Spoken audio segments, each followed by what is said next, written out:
Some pig farmers in Ontario where I work would have a very high level of understanding about what antibiotics or antimicrobials and how much they use in their systems. Other farms would not be very, I would say, literate in that yet. But as the social license changes around this and producers read more about it in the papers, they are in general becoming much better, not only at being able to measure what they're using, but also to understand why they're using it and to understand the impact of antimicrobial choices on the farm, potentially on the meat supply chain and on the public. A number of things. I mean, in Ontario, in Canada, we're well aware that Western European countries are quite a few years ahead of us on some changes in regulation that have impacted how antimicrobials are used on the farm. And some of those European countries are ahead of us on setting targets for reduction too. So my customers are aware of that. They are very aware that they participate in a global marketplace and they need to understand where points of differentiation are between the products they produce and the products that might be competitive against their products from other countries.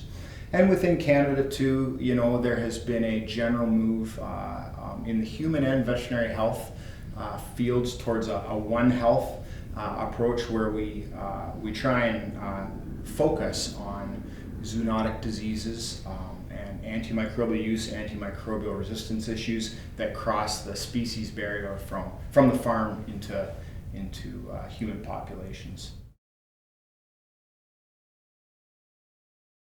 I think it is. You know, if the regulators who decree the rules for producing pork were to intervene, then there might not be too much need for benchmarking because everyone would have to fall under the threshold. But for me and the folks we work with, I think that benchmarking offers a far more powerful channel to get to that end result because producers really like to learn from one another. And when we have a benchmarking platform that allows them to compare, apples to apples, antimicrobial use on the farm, that automatically, inevitably leads to conversations about opportunities for reduction or changing practices.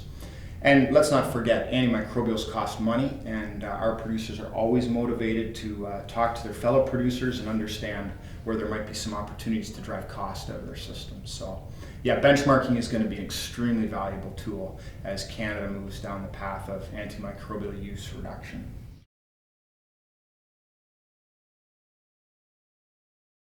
We're just getting going.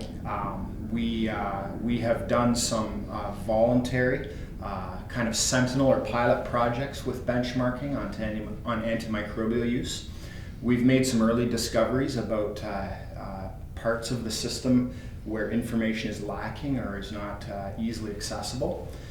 Generally speaking, for our larger producers, the information is more readily available. But in Ontario, we have many small family farms, land-based farms, and this is a new language for them to learn. That's not a value statement. It's just something new that is coming onto the front burner.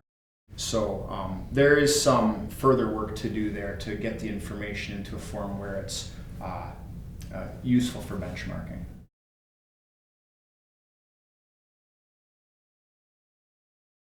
I think that is possible. My own understanding of the situation in Ontario is that the regulators, the government, have laid down the gauntlet and said we expect a reduction in the amount of antimicrobials that are used to raise farm animals. And I'm pretty confident that producers will pick up that gauntlet and achieve reduction without harming animal welfare, and in fact, while delivering a value, a reduction in cost for the farm system.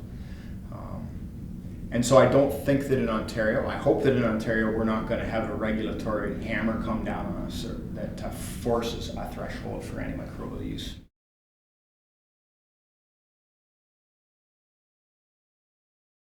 I mean, the producers understand that they are producing pigs at the pleasure of the public.